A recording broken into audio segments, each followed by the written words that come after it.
Hi friends, നമസ്കാരം. ഇന്ന് അല്ലെങ്കിൽ 2 ദിവസമായിട്ട് വീഡിയോസ് ഒന്നും കാണുന്നില്ല. ഒരുപാട് ആളുകൾ ചോദിച്ചു. ചില തിരക്കുകൾ കാരണമാണ് വീഡിയോകൾ ചെയ്യാതിരിക്കുന്നത്.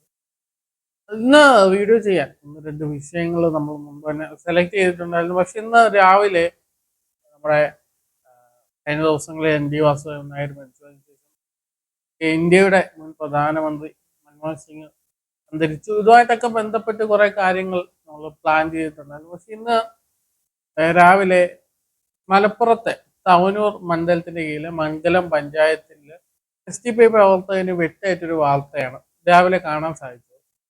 സ്വാഭാവികമായിട്ടും രാഷ്ട്രീയ പ്രവർത്തകർക്ക് വെച്ചേക്കുമ്പോൾ അതിന് മുന്നിൽ രാഷ്ട്രീയ കാരണങ്ങളായിരിക്കും 99% ഉണ്ടാവാറുള്ളത്. 1% മറ്റ് കാരണങ്ങളൊക്കെയാണ്. കണ്ണൂരൊക്കെ ഈ രാഷ്ട്രീയ കൊലപാതകങ്ങൾ പലതും, കണ്ണൂർ ഒഴിച്ചുള്ള ബാക്കി എല്ലായിടത്തും ഈ പറഞ്ഞ 99 വെച്ചാലും കണ്ണൂർ നമുക്ക് 50-50 വെക്കേണ്ടി വരും. രാഷ്ട്രീയ കാരണങ്ങൾ 50, രാഷ്ട്രീയമല്ലാത്ത കാരണങ്ങൾ 50.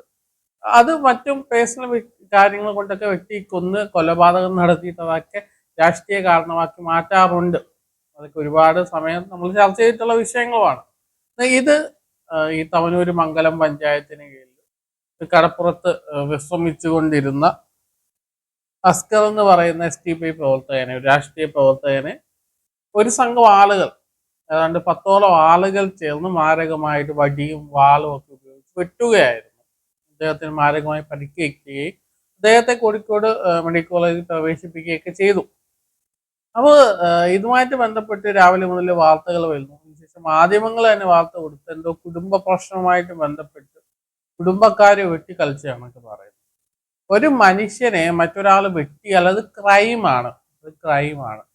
നമ്മൾ ഈ വാർത്തയുടെ വിശദാംശങ്ങൾ അന്വേഷിക്കുമ്പോൾ മുസ്ലിം ലീഗിന്റെ തവനൂർ മണ്ഡലത്തിന്റെ പ്രധാന പ്രവർത്തകനായ റാഫി എന്ന് പറയുന്ന ആളാണെന്ന് വാർത്തകളിലൂടെ നമുക്ക് മനസ്സിലാക്കാൻ സാധിച്ചു. അതിനുശേഷം വന്ന വാർത്തകളിലാണ് ഈ റാഫിയുടെ പേരൊക്കെ വന്നത്. റാഫിയും സഹോദരങ്ങളും 10 പേരടങ്ങുന്ന മുസ്ലിം ലീഗിന്റെ ഗുണ്ടാ സംഘവും ചേർന്നിട്ടാണ് SDPI പ്രവർത്തകനായ അസ്കറിനെ വെട്ടി പരിക്കേൽപ്പിക്കുകയും കൊല്ലാൻ ശ്രമിക്കുകയും ചെയ്തത്. ഇത് ആദ്യത്തെ ഒരു സംഭവമല്ല എന്നുള്ളതാണ്. ഇതിനു മുമ്പും കഴിഞ്ഞ ആഴ്ചയും ഈ അസ്കറിന് നേരെ വധശ്രമം ഉണ്ടായി ഈ മുസ്ലിം ലീഗിന്റെ ആളുകളുടെ കയ്യിൽ നിന്ന്. അന്ന് പോലീസുകാർ കാര്യക്ഷമമായിട്ട് ഇതിനെക്കുറിച്ച് അന്വേഷിച്ചില്ല എന്നാണ് നമുക്ക് മനസ്സിലാക്കാൻ സാധിച്ചത്. അങ്ങനെ അന്വേഷിച്ചില്ലെങ്കിൽ വീണ്ടും ഇങ്ങനൊരു വിഷയം ഉണ്ടാവത്തില്ല. അന്ന് കൊലപാതക ശ്രമത്തിന് അറസ്റ്റ് ചെയ്തായിരുന്നെങ്കിൽ ഇവർ വീണ്ടും വെട്ടാൻ വരുമോ? ഇല്ല. അപ്പോ മുസ്ലിം ലീഗിന്റെ സമാധാനത്തിന്റെ വെള്ളരിപ്പാവുകള്, തങ്ങന്മാരുടെ കുട്ടികള്, അങ്ങനെയൊക്കെ പറയുന്ന ലീഗിന്റെ ആളുകള് വടിവാളും മാരക ആയുധങ്ങളുമായിട്ട് തങ്ങളുടെ രാഷ്ട്രീയ എതിരാളികളെ തീർക്കാൻ ശ്രമിച്ചിരിക്കുന്നു, അല്ലെങ്കിൽ ഇറങ്ങി തിരിച്ചിരിക്കുന്നു എന്ന് വേണം നമ്മൾ ഇതിൽ നിന്ന് വായിച്ചെടുക്കാൻ. കുടുംബ പ്രശ്നമാണെങ്കിൽ മുസ്ലിം ലീഗിന്റെ പ്രവർത്തകൻ എന്ന് പറയുന്ന, അല്ലെങ്കിൽ രാഷ്ട്രീയ നേതാവ് എന്ന് പറയുന്ന ആ ലീഗിന്റെ നേതാക്കന്മാരെ ഷാജിയൊക്കെ പ്രസംഗിക്കും. തങ്ങൾ ഓടിക്കുന്ന വണ്ടി പുതുക്കിയൊക്കെ പോകുന്നു. ആ വണ്ടിയിൽ ഒരാൾ വന്നിട്ട് ഇങ്ങനെ വെട്ടു. മുസ്ലിം ലീഗിന്റെ നേതൃത്വത്തിന് അറിവോടെ കൂടി തന്നെ ആയിരിക്കും അത് സംഭവിച്ചിട്ടുണ്ടാവുക. അല്ലെ മുസ്ലിം ലീഗിന്റെ നേതൃത്വത്തിന് അല്ലെങ്കിൽ അറിയത്തില്ലേ ഇങ്ങനെ വെട്ടാൻ പോയി, അത് മുസ്ലിം ലീഗിന്റെ ആളുകളാണ്, പുറത്തു വരും, പുറത്ത് നമുക്ക് വിഷയമുണ്ട്, അറിയാതെ ആരെങ്കിലും ചെയ്യുമോ? ഇല്ല. ഇപ്പൊ ലീഗിന്റെ നേതൃത്വം കൂടി അറിഞ്ഞുകൊണ്ട് SDPI പ്രവർത്തകരായതുകൊണ്ട് ആർക്കും SDPI പ്രവർത്തകരെ എന്ത് ചെയ്യുക എന്നൊരു ധാരണയുടെ പുറത്താണ് അസ്കർ എന്ന് പറയുന്ന ചെറുപ്പക്കാരനെ വെട്ടി പരിക്കേൽപ്പിച്ചതെന്ന് ഞാൻ പറയുന്നു. ലീഗ് അത്ര സമാധാനത്തിന്റെ ആളുകളാണോ?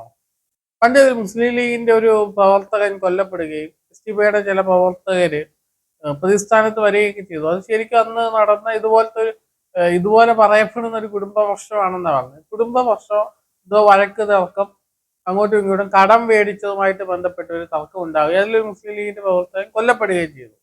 അവർ തമ്മിലുണ്ടായൊരു ഇതില് അദ്ദേഹം അതിനുശേഷം പ്രതികളെ അറസ്റ്റ് ചെയ്യുകയും തങ്ങളുടെ പ്രശ്നത്തിന്റെ മേലിൽ, എന്തോ പണത്തിന്റെ വിഷയത്തിന്റെ മേലുണ്ടായ വിഷയത്തിലാണ് അദ്ദേഹം കൊല്ലപ്പെടുകയും ചെയ്തു. ഇപ്പോഴും അദ്ദേഹത്തിന്റെ രക്തസാക്ഷിത്വമൊക്കെ മുസ്ലിം ലീഗുകാര് അരിയിൽ ഷുക്കൂറിനെ മറന്നാലും SDPI പ്രവർത്തകനായിരുന്ന ഈ ഒരു വാഗ്വാദത്തിന്റെ ഇടയിൽ അദ്ദേഹത്തിന്റെ കൈകൊണ്ട് മറ്റേയാൾ മരിച്ചു എന്ന് പറയപ്പെടുന്ന, അല്ലെങ്കിൽ SDPI പ്രവർത്തകർ പ്രതിസ്ഥാനത്ത് വന്ന ആളെ മറക്കുന്നില്ല. അപ്പോ SDPI പ്രവർത്തകരെ ഇങ്ങനെ എപ്പോഴും ഒരു പ്രതിസ്ഥാനത്ത് കൊണ്ടുവരാനും SDPI പ്രവർത്തകരെ ഇല്ലാതാക്കാനും ഒക്കെ മുസ്ലിം ലീഗ് ശ്രമിച്ചുകൊണ്ടേയിരിക്കുന്നതിന്റെ ഭാഗമാണിത്. മുസ്ലിം ലീഗിന്റെ തന്നെ പല നേതാക്കന്മാരും പറയുന്നത് SDPI ഉണ്ടാക്കിയത് എന്തോ ലീഗിന് തകർക്കാനാണ്. അതിനൊക്കെ എത്രയോ വട്ടം മറുപടി കൊടുത്തു. എന്നാൽ ലീഗിനെ തകർക്കാനാണെങ്കിൽ മലപ്പുറത്ത് മാത്രം നിന്നാൽ മതിയല്ലോ. ഇത് ഇന്ത്യയിലെ തന്നെ ഏതാണ്ട് 21 സംസ്ഥാനങ്ങളിൽ, അതായത് കോൺഗ്രസും BJPയും കഴിഞ്ഞ ഏറ്റവും കൂടുതൽ സംസ്ഥാനത്തുള്ള രാഷ്ട്രീയ പാർട്ടിയാണ് SDP. അപ്പോൾ മുസ്ലിം ലീഗിന്റെ പ്രവർത്തകര് ഇങ്ങനെ അക്രമാസക്തമായിട്ട് വരുന്നതിന് തടയിടാൻ ഇവിടുത്തെ CPM-ന്റെ പോലീസിന് സാധിക്കുന്നില്ല. പോലീസ് സംവിധാനങ്ങൾ ഉണർന്ന് പ്രവർത്തിച്ചിരുന്നു എങ്കിൽ ഒരുപക്ഷെ വീണ്ടും ഈ അസ്കർ എന്ന് പറയുന്ന ചെറുപ്പക്കാരന് നേരെ ഇത്ര മാരകമായിട്ടുള്ളൊരു ആയുധം വെച്ചിട്ടുള്ള ഒരു അക്രമം ഉണ്ടാവില്ലായിരുന്നു എന്ന് തന്നെയാണ് നമ്മൾ മനസ്സിലാക്കുന്നത്. അപ്പോൾ മുസ്ലിം ലീഗിന്റെ പ്രവർത്തകർക്ക് CPM-ന്റെ പോലീസിന്റെ സപ്പോർട്ട് കിട്ടുന്നുണ്ട്. അതുകൊണ്ട് തന്നെ ആയിരുന്നല്ലോ ഇതൊരു കുടുംബ പ്രശ്നമാണെന്ന് പറഞ്ഞ് ഒതുക്കി തീർക്കാൻ, ഒരു ആളെ വെട്ടി കൊല്ലാൻ ശ്രമിച്ചിട്ട് ഒരു കുടുംബ പ്രശ്നമാണെന്ന് പറഞ്ഞ് ഒതുക്കി തീർക്കാൻ പോലീസുകാർ ശ്രമിച്ചതും പ്രതികളെ സംരക്ഷിക്കാൻ ശ്രമിച്ചതെന്ന് നമ്മൾ മനസ്സിലാക്കണം.